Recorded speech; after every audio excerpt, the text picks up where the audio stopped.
All right, Chris, I think you can kick us off whenever you're ready to get going. Okie dokie. Welcome, everybody. I know we had about 100 people register, and I see 62 of us are here, so I'm assuming we'll have stragglers moving in over time, but welcome to our webinar specific to the regulatory actions that ATF has put into process for us to reform, modernize, and otherwise just improve. It is a rather large package, and we, in lieu of having a clients-only webinar this time around, we opened the doors to everybody and anybody, I think. Alexis, isn't that correct? Yeah. To talk about what's going on. We were privy to what the ATF calls us, they call us stakeholders. So we have a stake in what goes on. Stakeholders meeting Monday, wherein Director Sakata and Chief Counsel, why am I drawing a blank? Lighter. Lighter. Yeah, Lighter. Robert Lighter. Another Robert, two Roberts. Went through with some just broad strokes what's going on, and we are going to share that today. A lot of talk about the 4473, and we will talk about some of that today. This is a once in a millennia event, I would say. This is, and we have it on print here. They just backed the dump truck up to the Federal Register and gave the entire industry something to chew on. It's a lot of stuff. Never before have there been 34 different items proposed for change happen all at the same time. So that's what we're doing here. I'll go through the agenda. And, we probably should do a few introductions of who from the team is with us today. We've got Director of Operations, Alexis Tunell, coming to us from Texas. Hello, Alexis from Texas. Hi. We have Mike Fronczak coming to us from Delaware, our Director of Compliance. Hi, Mike. Using his mediocre cable connection. Brother Brian, Director of Client Relations down in Florida. Mike Bouchard. Mike, I don't know, where are you today? Are you down in Virginia today? In Virginia. Okay, Mike Bouchard, our ATF Liaison. An operational security specialist joining us, and of course me here in New York. The agenda as we have it is what we got and how to read it. We're going to talk about the ruling status, the repeal rulings, modernization of certain rulings, rulings meant to reduce the burden on the industry. There's rulings meant to clarify things that people have been trying to discern for decades, rulings to get things into alignment, recommended action items, and then we will have a Q&A. And of course, if anybody has any questions during the course of the seminar, feel free to hit that little raise hand button. And I believe that Brother Brian will be monitoring that while Alexis manages the slide presentation, and the team will do the play-by-play, and yours truly will handle the color commentary, as I'm so good at. Slide number 3, it's not one ruling, it's a whole package. We've all heard about it. It's very comprehensive. It took a lot of time to digest, and I will be honest with you, I have not even digested it all. It's so much. I would think all 5 of us on the call have probably digested different parts because we're all just trying to make sense of it. And on top of that, we were all privy to the stakeholders meeting with ATF on Monday, and did learn from other stakeholders certain things that we didn't know. So this is a very fluid situation, but it's all meant to improve everything on our behalf. Now, the key here, the key for the industry is all this stuff is not, how shall I put it, not executive ordered, not something that once it rolls into effect after the notice of proposed rulemaking time periods end, will be in effect and, require some work to overturn. I guess I'm trying to liken it to, President Biden comes into office, has an executive order, and then President Trump comes in and kills those executive orders and makes his own executive orders. And then when Trump goes, the next guy gets rid of that. These are a little firmer because they're in writing and they will require a little work to change. I mean, it's not codified legislation per se, which is the hardest to change, but it is definitely something that will move us into the next decade, I think, before anybody can really unravel any of it. So with that being said, let's just dive right in and talk a little bit about the buckets, okay? So they created 5 specific areas. And, I'm sorry if any of this is redundant because I don't know who knows what. So I'm just sort of going through it all, but there are 5 specific silos or 5 specific buckets that ATF created. The first one is things they're repealing. The second bucket are things that they're modernizing, which, has a lot to do with technology, I'll tell you. The third bucket is reducing burdens of administrative, I was going to say BS, but I'm trying to keep this PG for the HR department. Reducing a lot of the administrative burdens that we've been dealing with, a lot of which came into effect under President Biden and the Biden administration. The fourth bucket is the clarification bucket. We've been telling you this for 10 years, 20 years, since 1968, whatever, but we have 87 different explanations for it. Like, what is willfulness? By the way, I don't mind that we didn't know what willfulness was because that gave a lawyer like me a lot of room to negotiate the angles I wanted. But listen, they're going to clarify everything for us in this bucket of work, and we'll talk about that. And then finally, they are going to align ATF regs with statutes and court rulings and actions that other agencies take that have been all over the map. They have a whole alignment section dedicated to that. So those are the 5 buckets that we had a lot of reading to do, and we spoke about with ATF at the stakeholder meeting on Monday. The first one before I get into that, let's look at the next slide. And I want everybody to understand something. Everything that we've gotten so far may or may not have a different feel to it. So let me explain. There are 27 notices of proposed rulemaking. Okay, those are not in effect yet. This is a period of time for the next 60 or 90 or 30 days. It differs. I think it's just 60 and 90, where we can make comments and let everybody know over there what we think of it. And we encourage any of our clients to let us know what you think of it, and we can certainly pass that along. Or if you feel comfortable enough commenting, well, I encourage you to do so. Don't waste your time saying ATF sucks or some nonsense like that. That's a waste of everyone's time.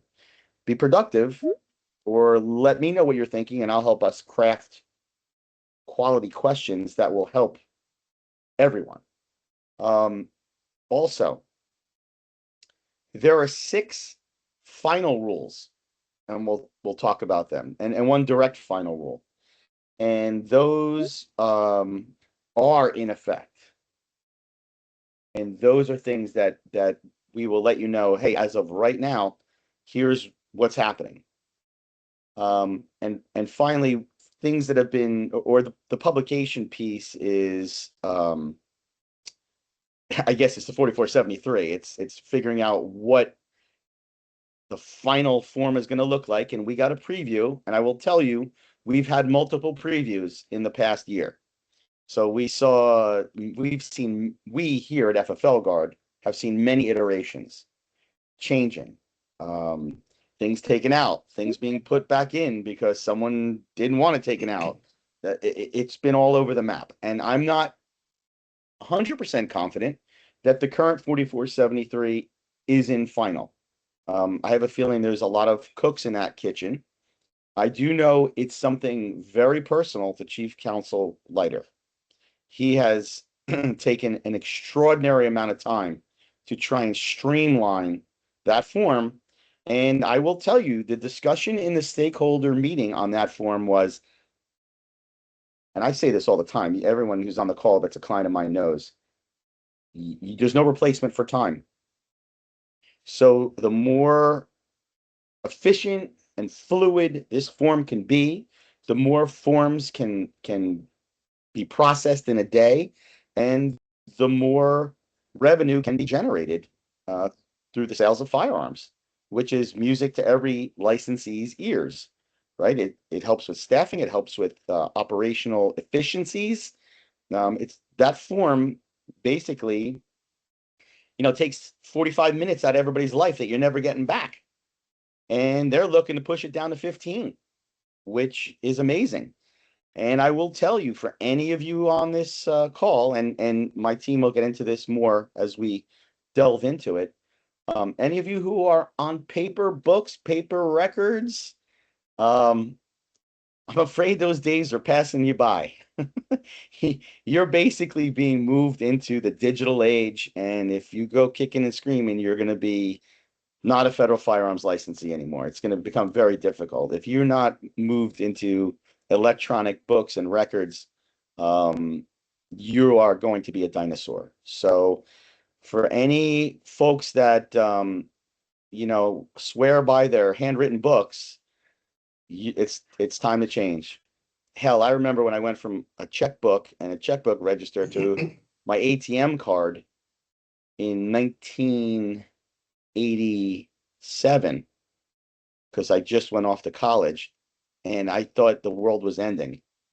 So I also know, as do many of you, that we in the industry have been using the fax machine, which has been outdated for a decade. Like it was the most important, like we were communicating with other planets. So this administration is pretty much done with the old ways, and it's time for the digital world to come upon us. That being said, that little Trump weave being put out there, let's jump to the next slide. Rolling back the rule book. Sounds like a song from Mike Fronczak's age, from Bouchard's age. Rolling back the rule book. I don't know who's picking this one up, Alexis, but is it going to be Mike, you, who? I'll go. As I say, it's Mr. Fronczak, but Mr. Bouchard, real quick, because you're the one that gave me the answer before. Can you tell us the difference between a final rule and a direct final rule?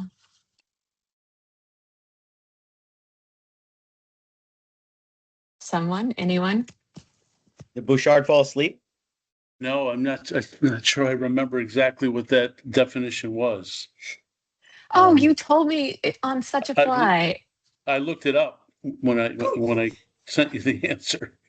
All right. Well, basically, it just a direct final rule. Essentially, same thing as a little bit of a final rule, but it just the agency sees it basically as one for one. It's no significant change whatsoever. So that's why it went to direct final rule. And real quick, everybody, the dates on the right for the final rule and direct final rule, those are their effective dates. So even though they were published within days of each other, they all had different effective dates. So May 6th was the machine gun definition update. And of course, that just aligned it with the Supreme Court's decisions and basically rolled said that a bump stock doesn't make something a machine gun. But the NFA making application conforming change is already in effect. Then June 5th, June 10th, July 6th, and August 4th are the rolling dates for the final rule and the direct final rule. So again, it's just if they impact you, it's important to know what date they actually become regulation. So all yours, Mr. Fronczak. Very good. Good afternoon, everyone. Just to touch base on a couple of things that Chris was mentioning here regarding the 34 rulings. Keep in mind that 2 of these really don't pay attention. They don't even bother looking at them because it doesn't even affect FFLs, and that's the one regarding plastic explosives and the tobacco one. So that has nothing to do with FFLs here, unless you're a user or manufacturer of plastic explosives also in addition to your FFL. But I doubt if anybody on this Teams call has an explosives license. So you can disregard those 2. So really down to 32. And then when you back out some of the final rules, we're really down to less than that. But it was very evident to us, or at least to me, I think, and as Chris mentioned, FFLGuard as a whole, that the 4473 is definitely geared towards electronic 4473.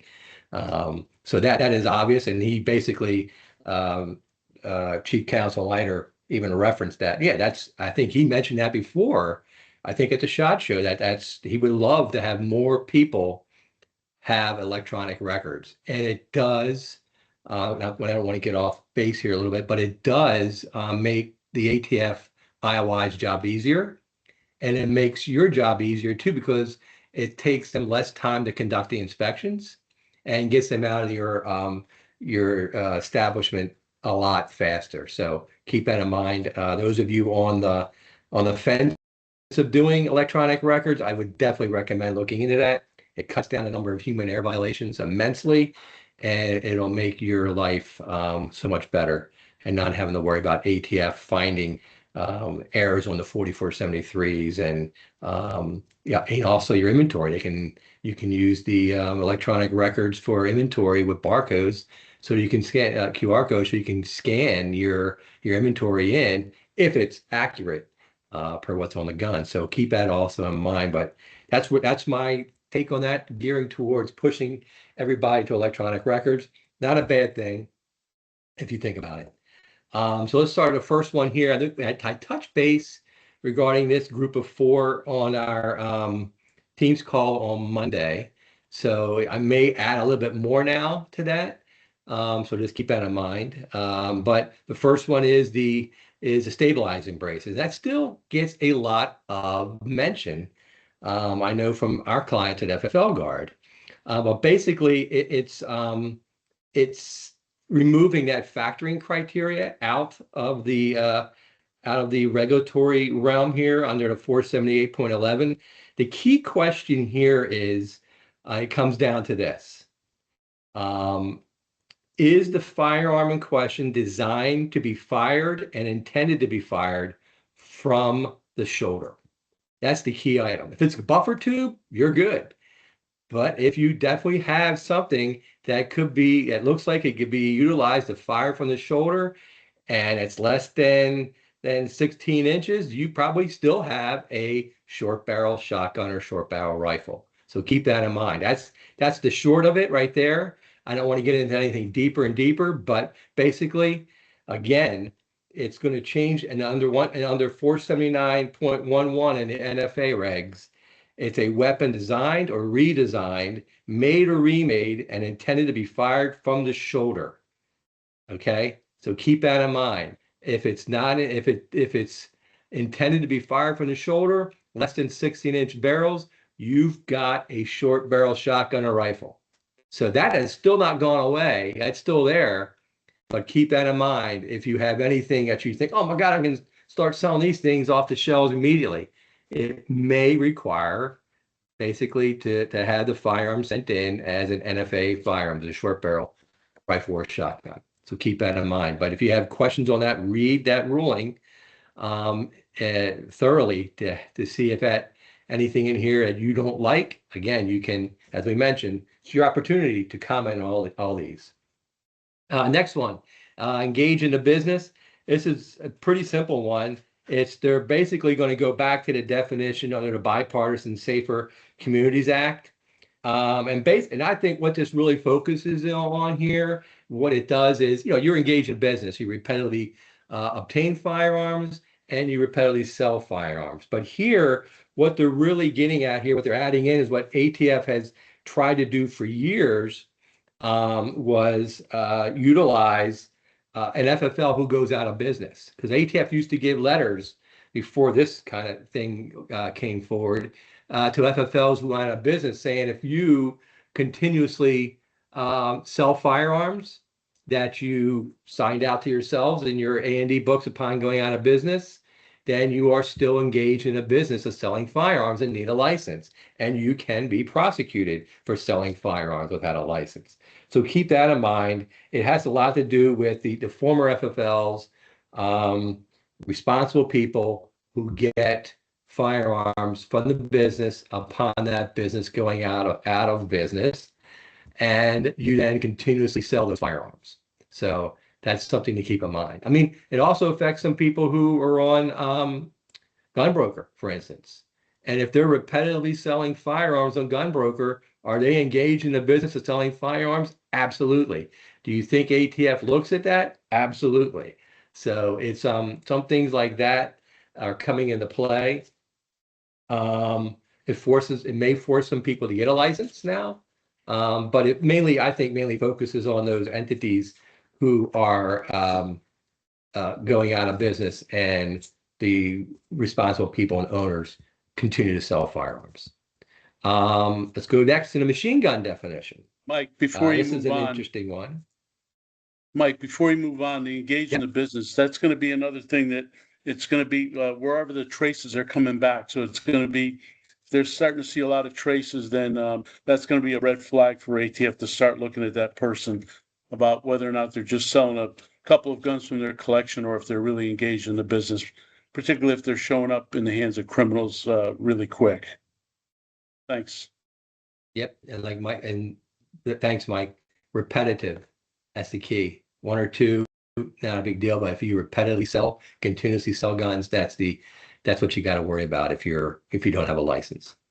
The machine gun definition, it's a final rule. So that's one of the final rules. So basically, it's taking out the bump stock in that definition. Bump stocks are not machine guns, and that's it. That's it on that one. Let's go forward. Next one.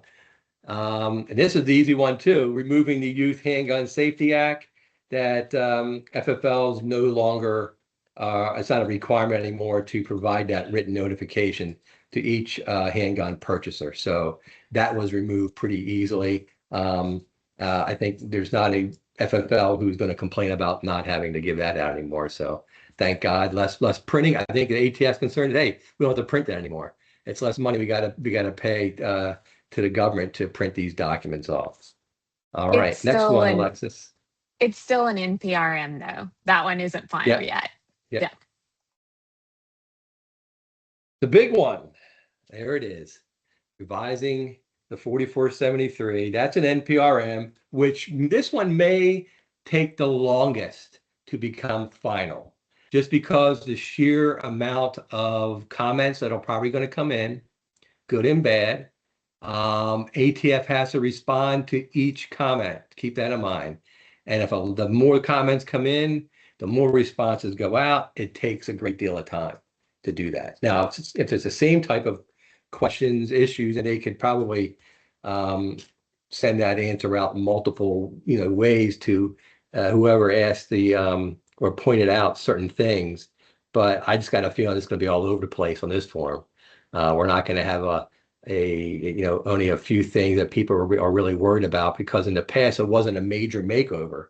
Now this is a major makeover. I think the last really big major makeover I remember is probably the mid-90s when the Clinton was in town, and then also with all the nicks and changes. But this is the whole thing, which is kind of scary for a lot of FFLs. Let's face it. During the meeting we had with ATF this week, the stakeholders meeting, it was discussed and pointed out by multiple people that this is going to take a lot of time for FFLs to get a handle on and to understand what changes, how to go about completing the forms now. And everybody was asking ATF, hey, you've got to, you can't just come out and say this is effective in 60 days and 90 days. It may have to be longer just because of the fact that there's a lot of training that's going to need to be done just by you, by us, for you. But the interesting thing here, I thought came out of this was ATF mentioned that they are going to put together an FFL handbook on the completion of the 4473. So that's kind of interesting. That's a, I mean, there's a handbook out there for NFA, but this is interesting on the completion of the 4473. So, so I would think that they're going to have to do that first before they make this form. It has to be utilized on it by a certain date that the handbook will be finalized. So we'll see how that goes. Michael, I want you, and I know you may get to this, but so I don't forget, you know, I forget how Leiter worded it, but sort of like the optional workflow. I was going to mention that, yeah. Okay, I'll let you get to that because that's what I found to be most interesting. I'll bring it up now because I think I mentioned that to them because I mentioned the first page as you know it now, the 4473, because this was an industry request, was the firearm information on the first page. That's the first thing. Now it's on the third page, I believe, after definitions. However, what Chief Counsel Leiter said was this is going to be an area where it's a process. So if you have an electronic, for instance, electronic provider, they could put the firearm information, download that information first on the 4473 in that area, and then come back to page 1 of the 4473.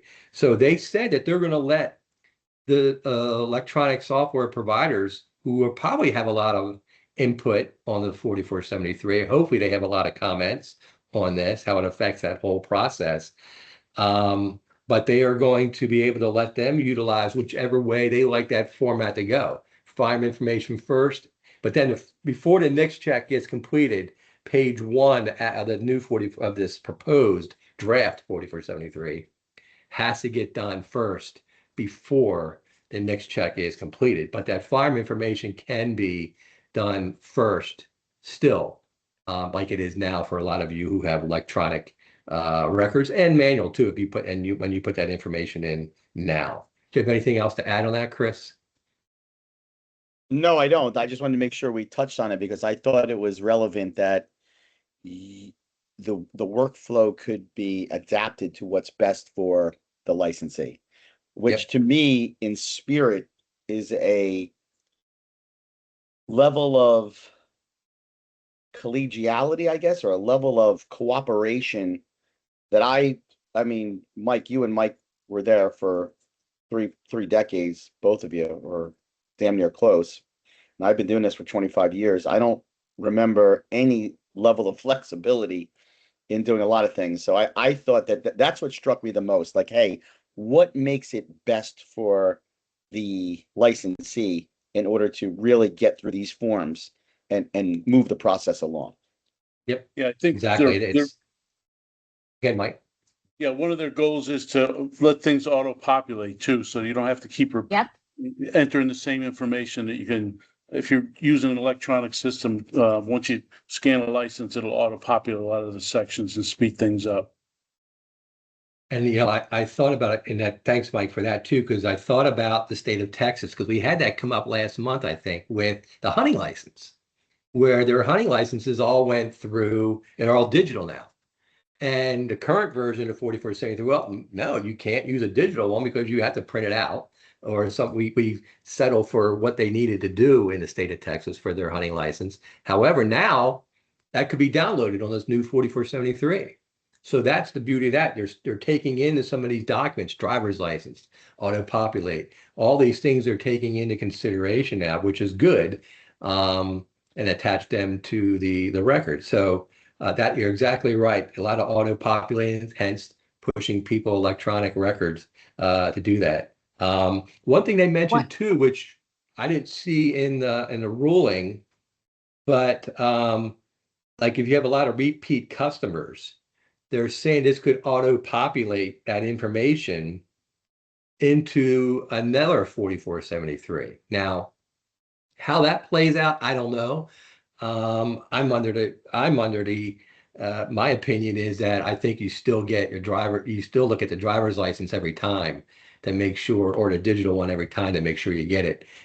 Because if you're auto-popping a lot of information from a previous 4473, it might not be accurate. So we'll have to wait and see how that plays out in this ruling, what kind of comments come in for that. But there's a lot of interesting parts of that too. I don't want to keep going into it. County was removed. I wish they removed the resides in city limits thing. So hopefully a lot of people comment and say, please get rid of that ridiculous box of reside in city limits, because no one knows how that gets filled out. Also, what's amending the ID documentation. So if you have an address, being able to utilize non-government documents such as leases and utility bills for your address. So that's kind of interesting there. Toward people who have New York, tax New York, going down to Florida, living in tax-free Florida for 6 months of the year, 6 months and 1 day of the year. So doing that, kind of helping them out with the address stuff on there. So that's kind of where they were going with that one. But again, 4473, a lot of changes on there. This is your time to comment on that and go forward. Oh, one more thing I want to just look at one of my notes here that I wanted to cover with you is, if you look at the new 4473, there's also in the upper right-hand corner a firearm handler check only. So that's an interesting one. Again, it's not been approved yet, as ATF mentioned to us this week at the stakeholders meeting by the FBI.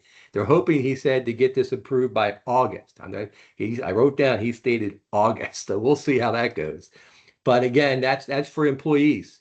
If you want to do their check, it makes it easier for you to do the check through the FBI, check in that box. You fill out the first page and you go directly to, I think it's page 4, where it has the handler. It's a little box there for signature by the employee, but it's a good opportunity for you all to utilize that every 3 years, every year, whenever you want to do an employee check. Employee submits that they have agreed to it too, so you just can't do it by yourself. They have to agree to it. But another good option on that form. So the form's got good things, and some things need to be clarified, but you know, it's just going to take a lot of time for the industry to get used to this. And but I think it's a lot of ways it's a good thing for everybody. Change is good, right? Change is good. You gotta look at it that way. Taking the old form, there's not all those instructions and all are gone. It's got to pay 1 page of definitions. But in this, if you just look at it as far as it's changed, but it can help your business a lot of ways. Looking at it that way, I think you'll embrace it more often that way than trying to fight it. So don't fight it. It's going to pull your hair out. But embrace it, and I think especially if you go electronic, you'll see life is good with that. Okie doke. That's the 4473 one. So you know, just a side note. I'm sorry, and this is Alexis's input to me, which is to remind folks that, you know, you're not lawyers, so you shouldn't be offering legal advice when it comes to the form, which, you know, is consistent with how helping, quote unquote, helping a transferee complete the form has always been held. You can't coach, you can't tell them what it is. You're not a lawyer, you don't have a law degree. They have to know how to fill out the form, and you have to basically, it does suck, but you have to have an arm's length transaction. You can't walk people through it, and even with the changes, you can't really tell people what to do. You just can't. So keep that in mind. That's not changing. So, and that's a good point, because what's one of the bigger things that we've been seeing a lot of questions on is the marijuana issue. And it comes down to the fact that marijuana, the use or possession of marijuana remains unlawful under federal laws and even for medical or recreational purposes. So if somebody comes in and they give you a medical marijuana card, can't sell to them. So that's a huge one that a lot of people need to understand. It's still illegal. If somebody presents you a medical marijuana card, nope, can't sell them. Are you a pot smoker, Fokker?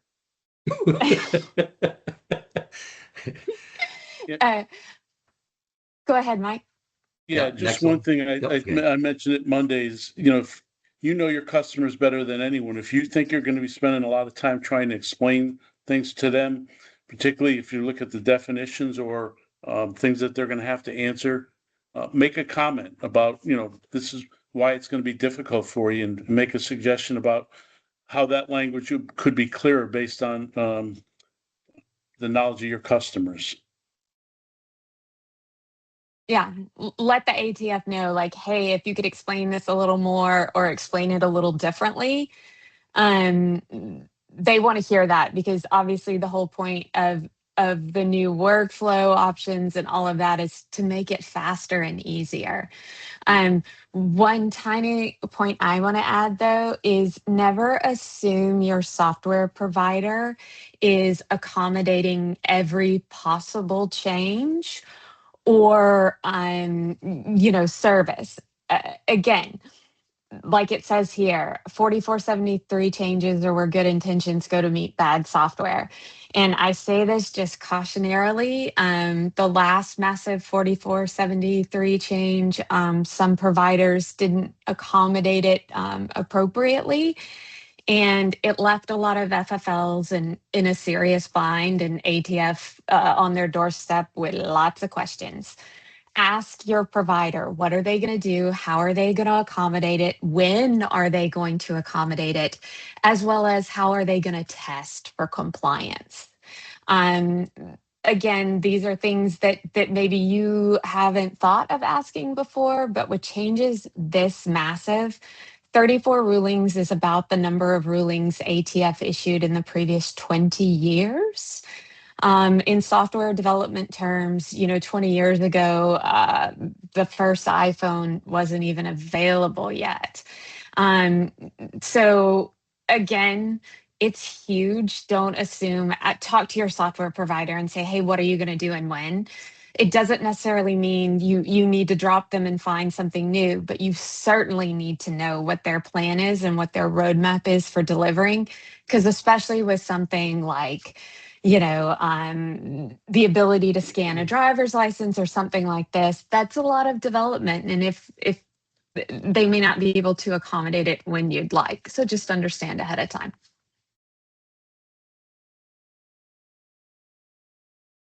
Okay. Yep, we're still into the modernize section of the bucket, so to speak. And we're talking about electronic records, retention, and easy check verification. So electronic record keeping, it's still there. It's just going to make it possible to do it right away. We were talking about that on the stakeholders meeting this week, about that 60-day rule right now. You can't do anything for 60 days. Chief Counsel ATF Leiter stated he was kind of unsure about that, but I gotta believe that that's not going to be a requirement anymore. If they want to modernize, if they want to, this is all for FFLs, that 60-day rule's got to be gone. I didn't read it in the in that proposed rulemaking, but I think I mentioned that to them at that meeting, but it's got to be gone. Somebody doesn't have to wait 60 days. You can start utilizing it right away if everything aligns with that current ruling that's out there. It has to be searchable. It has to be auto-populating. It has to, another thing with this, sorry to back up, just looked at one of my notes. It's eliminating multiple terminals that FFLs have to be made available for ATF when they come in for inspections if they have multiple people. All it states now is you only have to have one, which is good. So, because I don't know of any, it might be a few times, I don't want to say there's never been, when ATF needed multiple terminals to do an inspection. Usually a lot of them are asking you to download this for them or download that, something else for them to look at on their own computer. So, but that's going to be, that 60-day rule to start is going to be gone As long as you have your data integrity and audit trails are there, and you have the storage of electronic records is prevalent. Remember, it has to be in the United States, which is key.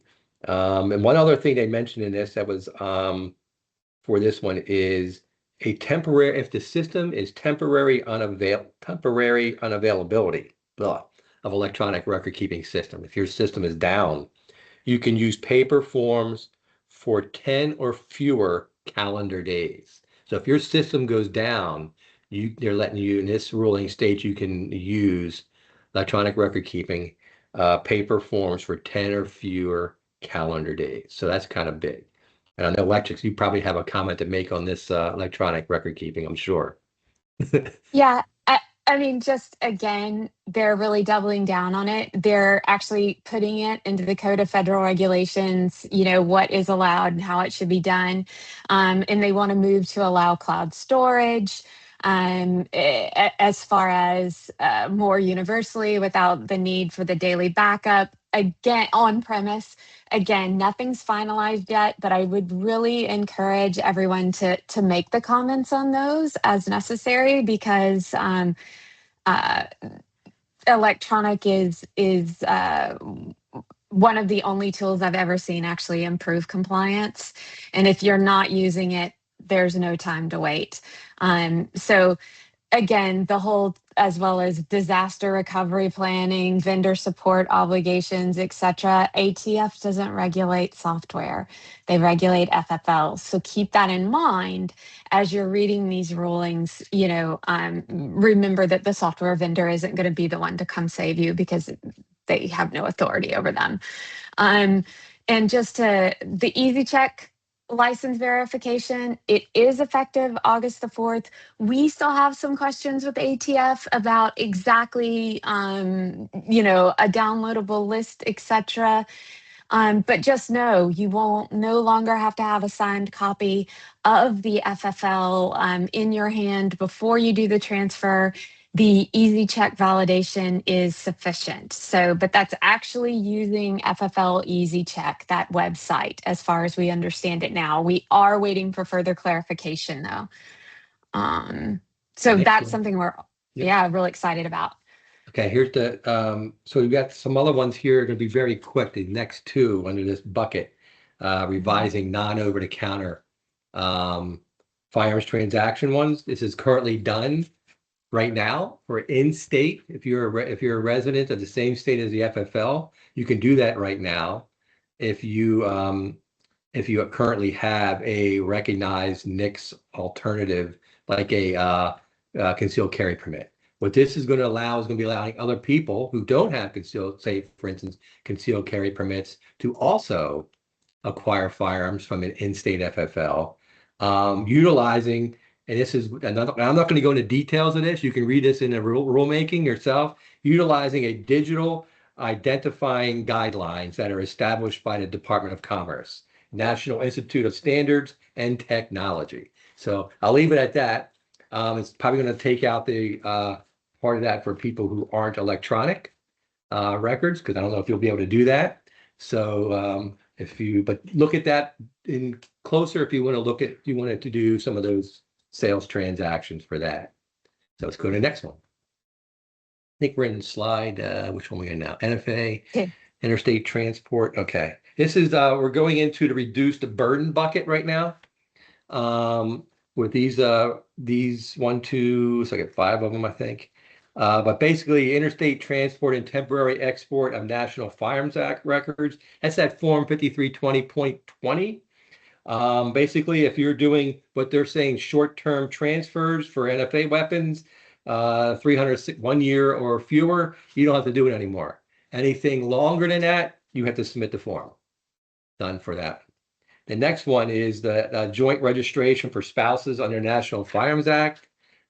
Before, you used to have to do a trust. Now you don't. You can put both people on that, say, Form 4, and submit that for ATF. It's pretty simple on that one. Next one, removing CLEO notification under National Firearms Act. It's an NPRM, but that's pretty simple too. Removing the CLEO from the RP questionnaire, and the NFA application. You don't have to submit that to Clio anymore. Pretty quick and easy. Clarifying interstate, next ruling is clarifying interstate transportation of firearms under the Gun Control Act. Basically, what this is doing here is it's a firearm is it's when you take firearms on any type of mode of transportation. That could be airlines, cars, buses, whatever. It's clarifying that for firearms lawful owners, that those firearms can be transported under the Firearms Owners Protection Act. That if, again, you have to secure those firearms during transit, okay, but it protects people under that Firearms Owners Protection Act. I don't want to keep going into detail on that either. On this side, as far as, just for NFA and SOTs, the big ones are the SOT payments clarification, basically that you pay one SOT fee, even if you have an 01 and 07, et cetera. You're going to pay the higher one, but you're going to only pay the one SOT. You don't have to pay for the 01 and the 07. As well as trying to simplify the process, as well as clarify for machine gun transfers between licensees. So SOTs transferring machine guns back and forth, to really clarify that and to reduce I can't remember exactly the word used, but basically the abuse of dealer sample type scenarios by just clarifying exactly what that process was. Yeah, they don't have to mention what they're requesting those firearms for. They don't have to give a reason anymore for that. So it's reducing the amount of burden on the FFLs filling out that information for those machine gun transfers and demonstrations for law enforcement entities. And it does talk also about the FFLs who go out of business with NFA, how you're going to be able to transfer those to another entity using a Form 3. Next, we go into the clarifying bucket. That's a bunch of these in here. So we're going to try to go through those pretty quick. First one is the foreign activities in foreign trade zone, customs bonded warehouses. Basically, for this one, it's pretty simple. What ATF's doing here with this ruling is they want to give the customs bonded warehouses and FTZs the same thing. But remember, FTZs are a foreign trade zone. It's not considered in the United States. So ATF doesn't have access to that. But they want to, I guess, without going into a lot of detail here, the issue at hand here was that before FFLs had to get out of the customs bonded warehouses and put their guns in foreign trade zones for storage. Now that's allowing them to keep the guns in the customs bonded warehouses instead of getting FTVs. So it's going back, it's changing that now. But remember, those access to the CBWs are customs bonded warehouses. Customs Border Patrol has access to that, but there's also certain limitations on what activity can be done in the CBW. So keep that in mind also. You can't conduct business at a CBW, put it that way, as far as firearm sales. You can't do that in a customs bonded warehouse or an FTZ. So, but that's that one, without going into a lot of detail. We talked about this one before, the importing dual use frames, receivers, and barrels. Bottom line is lawfully importing firearms barrels and frames receivers capable of being used on both sporting and non-sporting firearms, provided that an identified sporting configuration for the barrel or frame / receiver exists at the time of importation. Importing training rounds, ATF mentioned this one already, but they basically here they want to not regulate the training rounds under the GCA or the Arms Export Control Act. Converting temporary to permanent imports for defense articles, notice of proposed rulemaking. This basically talks about converting a temporarily imported firearm to a permanent import status by submitting an ATF Form 6 when the temporary import authorization has expired. I guess FFLs, I wasn't aware of this, have been having a lot of problems with this over the years, so they want to make that simpler and easier for FFLs. I think next one we're talking about here is, let's go see, what's the next on this one list here? It's mental health definitions, right? Yeah, Just okay. Again, modernizing adjudicated as a mental defective. That's a pretty antiquated term. And definition, committed to a mental institution to reduce the ambiguity. Basically, if you've been found not guilty by reason of insanity, you've been committed to a mental institution. And they clarify the exceptions to the Brady Act background check requirement ruling. State permit, basically what they're adding here, they're adding the word unexpired. So it's got to be valid and unexpired for that one. Selecting biological sex on the ATF forms 4473, male, female. That's it. Read the ruling if you have questions on that one. Real Firearms quick, sorry. transactions. Go ahead. I'm sorry. Alexis, I saw the notification that we have 5 minutes left in the meeting. I'm anticipating we're going at least 75 to 90 minutes. Can we extend that? We can extend the meeting for sure. It should be good. It's just if folks on the call may have to drop because they have other engagements, but our software will allow us to keep going. Okay, cool. Hey man, 34 different changes. I don't, getting that in an hour would be tough. I get it. Go right ahead, Mike. Okay. Firearms transaction and straw purchases. Basically, this ruling is going to provide clearer guidance for licensees, including which transactions are not considered straw purchases, thereby supporting enforcement efforts against true straw purchases. So that's a good one to look at. I don't know, Mike, have you looked at that one by chance at any time to look at that ruling at all?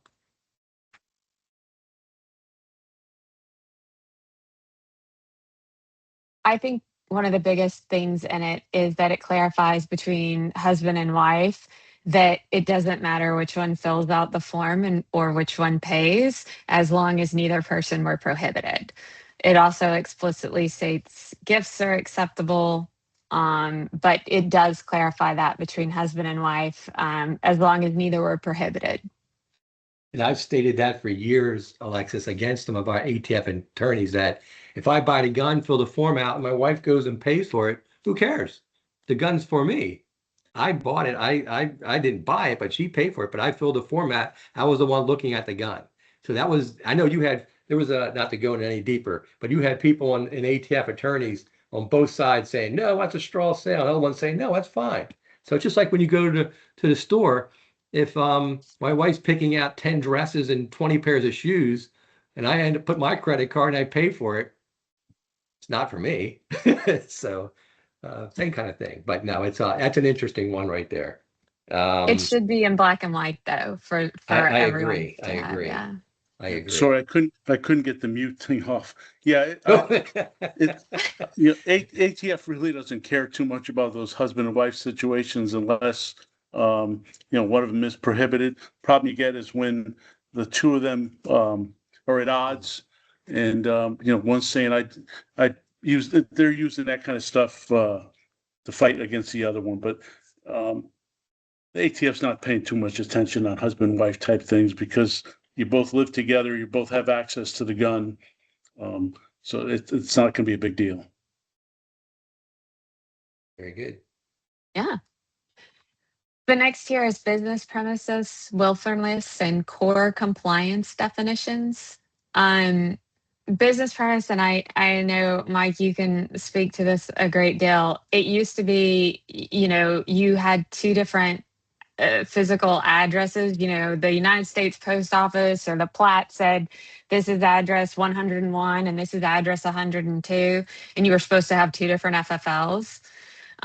This is just clarifying that, again, you've got these shared spaces and such that you don't have to have multiple licenses for that. You have adjoining properties, what they talked about there, Alexis, and common parking lots, sidewalk. The interesting part of that is road. So was it something down the road, like, 10, No, 20 it yards? was, if you have a property, let's say, and a road splits down the middle of it, the word that they use is adjacent, right? So if you, both sides of the street may qualify as the same, under the same license. Right. And the other example that was given was like a strip mall. If you have adjacent properties, it's all covered under the same license. And I was thinking about my buddy Alfie down at Alfie's gun range, who used to have the Alfie's gun range on one side, and I forget the name of his old former location, but they were in the same strip mall. And in the old days, you needed, unit A and one and unit C for the other. And they're trying to do away with that just to make it, easier. Yeah, major manufacturer here in Texas got a road, one large facility on one side and one mainly storage, but still another facility on the other side. And it's a hurdle, right? Yeah. So this just helps make that clear and more easy, because previously you'd have to ask for a variance and such, and this just allows it to be more streamlined and the same. And then willful and willfully. Chris, you want to speak to that? Yeah. I do. I mean, this is what we've been fooling around with for decades.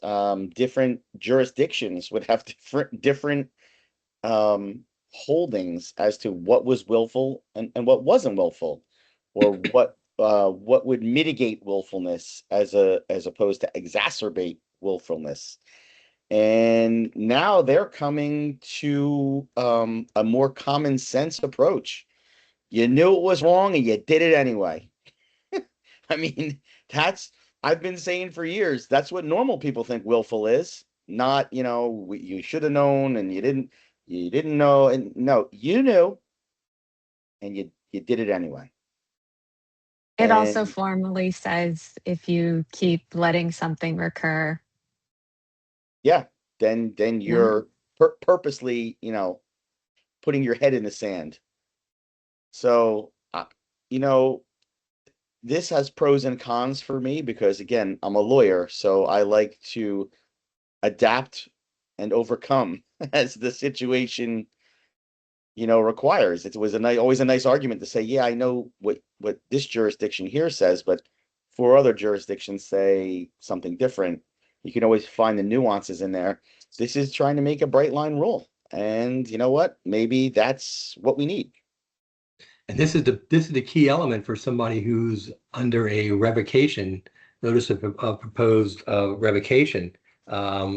We deal with this all the time at ATF hearings, and Chris is always pointing out to the clients, were you aware that this was illegal and you couldn't do this, or did you purposely disregard the regulations or the law?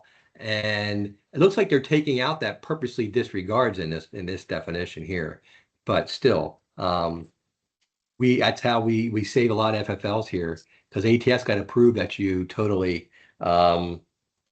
disregarded, so to speak, the willful, that what your known obligations were as an FFL. So keep that in mind here if you want to read that one. A lot of people I don't think will comment on that, but you never know. I think we've got the last bucket right now, don't we? I think so. Here we are. This we're in one's a line bucket, and two of these are final rules. The first one is is a final rule, conforming change for approving a making application. So basically, what they're doing here is it's ATF's issuing a final rule. It's just a lot of codifying of regulations that have already there for the approval process for anyone seeking to make NFA firearms. That a background check is going to be done. The next one's also a final rule. It's the export control reform. References the Department of Commerce. The changes here correspond to regulatory changes previously made by the Departments of Commerce and Department of State. It adds references to reflect that certain transactions now fall under Department of Commerce's export and temporary import jurisdiction. So taking it out of ATF's control. Another one there is the update to prescribed countries for import restrictions.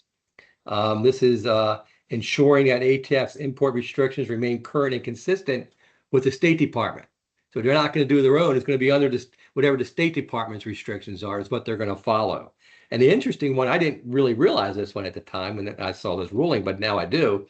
The rule also proposes to remove the list of former Soviet countries from which ATF currently denies applications to permanently import most firearms and ammunition, retaining only the Russian Federation as a prescribed country of origin for these imports. So, so it's going to allow you to import from previous Soviet countries. So it's kind of interesting there. I didn't realize that was in effect still.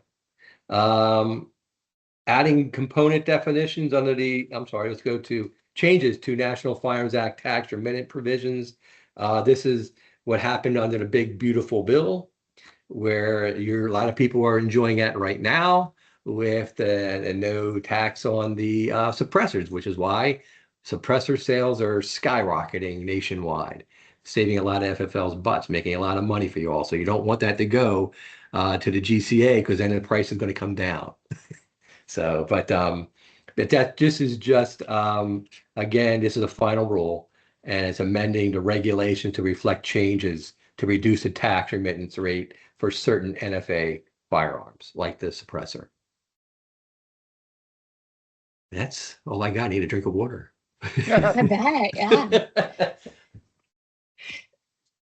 The last thing just to touch on quickly is what you should do right now. Really understand what are final rules and what are proposed rules, because you want to comment on the relevant proposed rules, and the final rules, you've got to address your workflows, your systems, understand when they're in place. The whole Form 4473, the proposed new Form 4473, there's actually an NPRM and a new proposed form, and they really go hand in hand there. So take a look at both of those, and again, ingest them, understand. It will be time before any of those things are finalized. But again, what are you going to do? How are you going to do it? How are you going to accommodate for that? Again, only update your operating procedures when it's appropriate, right? Until it's final, it's not final. And until you have an implementation date, that's it. Identify what applies to your license type. There are so many changes, proposed rulings here. Focus on what you're doing and what applies immediately. And if your business development plan includes other license types, definitely see how that would be impacted by these proposed changes. Prepare those comments to help affect the outcomes. Again, this is, you genuinely have an ATF group right now that's interested in hearing what industry has to say. Don't make yourself look bad. Offer solutions. Don't just try to say it's ridiculous.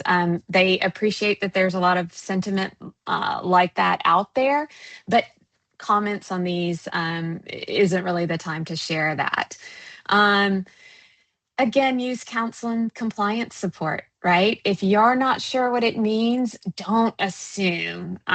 There's a lot of room here and a lot of changes. Reach out and find that guidance. And I think really, Chris, is there anything you want to add, or you want to open it up for questions? I think I was just looking for any Q&A. And one of the things we did have some in, Chris. Did you see the chat? I did. I just looked it up, and one of the things that was asked by a couple different folks was, will a new 4473 require that the licensee retains copy of the driver's licenses? No, it's optional. Right. I don't remember seeing anything about the requirement other than the normal requirements for or the four, whatever the four like exceptions are, that there's only a few things that need to be attached to a 4473, and those aren't changing. Driver's license wasn't one, always optional, but that was an option that we preferred stayed in a business file or a side file, because there was no better way of finding out someone wrote down the wrong address than providing ATF on an inspection a copy of their driver's license, and the two don't meet. So no requirement that we know of, but I must go ahead. No, there I was is a section that I was going to mention that it says primary photo identification is required. Now, Chief Counsel Leiter mentioned that, and I was going to say, I don't know if that's a requirement. You can't do that because it's not a law or regulation that's on the form. So that's going to have a lot of issues, I think, on this.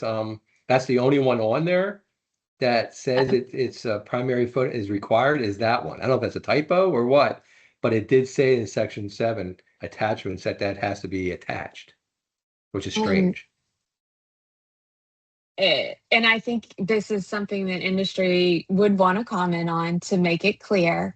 But as it was presented, that I understand it, is that if you may either choose to attach a legible copy of the driver's license or complete the information, and I believe it's on page 4, where you would put, issuer and type, number, expiration, etc. It's just you would not have to input that should you choose to attach a legible copy of the photo identification. So again, I'm going to go ahead, Mike. No, go ahead. I'll go after you're finished. I am a firm believer that this is not going to be on the final, and I'll tell you why. For one, it creates more records, not less. And that's not what the Paperwork Reduction Act's intent is. I think that the industry is going to squabble about that because of various reasons. I know what the instructions say, and I know what the form says. And like I said, to start this whole,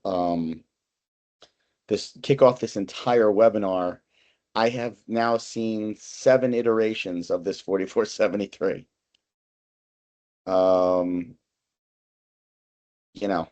I wouldn't be surprised with anything.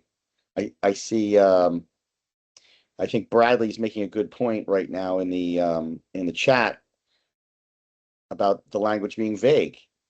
You're putting in the information on the driver's license. Like I said, the fact that you're going to be able to do not over the counter sales to a certain extent may govern attachments as well. So I would not start changing all your infrastructure to now have your photocopy machines ready and your staple guns ready to connect. Let this one percolate. You're going to see another version of this.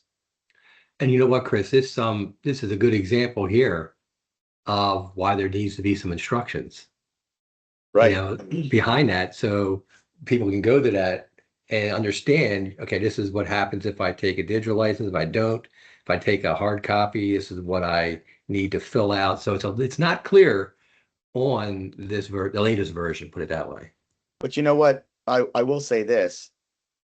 We at FFLGuard will get clarification on that issue. And we will make a comment on it if the clarification isn't what we think it should be, or it is. But I lean towards Bradley in the fact that you're providing the information on the form. Yep. Attaching it's not going to be a thing. And one other thing to note, Chris, too, is that their ATF named a new deputy director this past week, and that is Chris Natinio, who used to be a former SAC in the Chicago Field Division, who for all the hearings that Chris and I went to, and Mike and Brian also. She was the only SAC who ever attended a hearing with us. So That's right. in Chicago. But so she understands the regulatory component. It's good also as well as Director Sakata. They understand FFLGuard. They are there to help the industry any way they can. So I think it's a good hire as a deputy director also. Yeah, One I would tell everybody that at the stakeholder meeting, when they open the floor to Q&A, the first thing that Director Sakata said is, "Where's Chiafullo? He's always got good questions. Let's hear what he has to say." That was the first thing. It's like, dude, I'm playing Angry Birds right now. Like I didn't come ready to start dropping questions on the ATF, the new ATF director, but they are very familiar with us and have been cooperative with us. And Mr. Bouchard, our liaison, certainly gets us heard in the right places. What were you going to say, Mike? Yeah, one good question that came up is one of the stakeholders is, if I find an error in the new 4473 after it's done, how do I go back and correct some of these things that have been auto-populated and that kind of stuff? So all of you, the typical problems that you encounter, think outside the box of, with this new form, the problems that you currently have, how am I going to go about doing some of these things and making changes? So again, think outside the box based on the experiences you have as business people. I would say that anyone on the call who is not a client, please feel free to email us, and I'm happy to respond to you, even if you're not a client. And those of you who are clients, you know how to access our help desk. And you also review our weekly e-blasts. So we will look into and give you some further in-depth detail on that issue about attaching that you have, and try and get it out to you probably next e-blast if we can. But in the meantime, if you'd like to join FFLGuard, we encourage you to contact us. Call me. I'll tell you why you should, especially in this world of dynamic change at ATF that we're living through. And those of you who are FFLGuard clients, you know how to reach us. Please feel free to continue to use us as you will while all these crazy changes are taking place. I think that unless we have any more Q&A that we want to address, I'm looking at over here. Nope, think we cleared them all. I missed the second half of what you were saying on the arm brace. Could you go over that again? Arm brace ain't a machine gun, right? Or something like that. What were you talking about? Mike, I think Fronczak. Oh, they removed that from the definition of NFA for as machine gun. No, not arm. I'm talking about the bump stock. That's a bump stock. Oh, bump stock. I'm sorry. The arm brace. Is that the question about the arm brace? Yeah, that's. Yeah. Basically, is it if it's designed to be fired from the shoulder, and it's got less than a 16-inch barrel, then it is a short barrel shotgun or short barrel rifle. So if it's got a buffer tube on it, that's not designed to be shot from the shoulder. So that's the key element in there. I think a lot of folks in not necessarily dealers, but a lot of folks saw, the pistol braces as a way to have an NFA short-barreled rifle without having to go through all of the steps. And the dealers, especially as licensed dealers, if it walks like a duck and it quacks like a duck, it is definitely a duck. And so there is no more tax for a short barrel rifle anyway. If you want an SBR, then you should register and sell an SBR.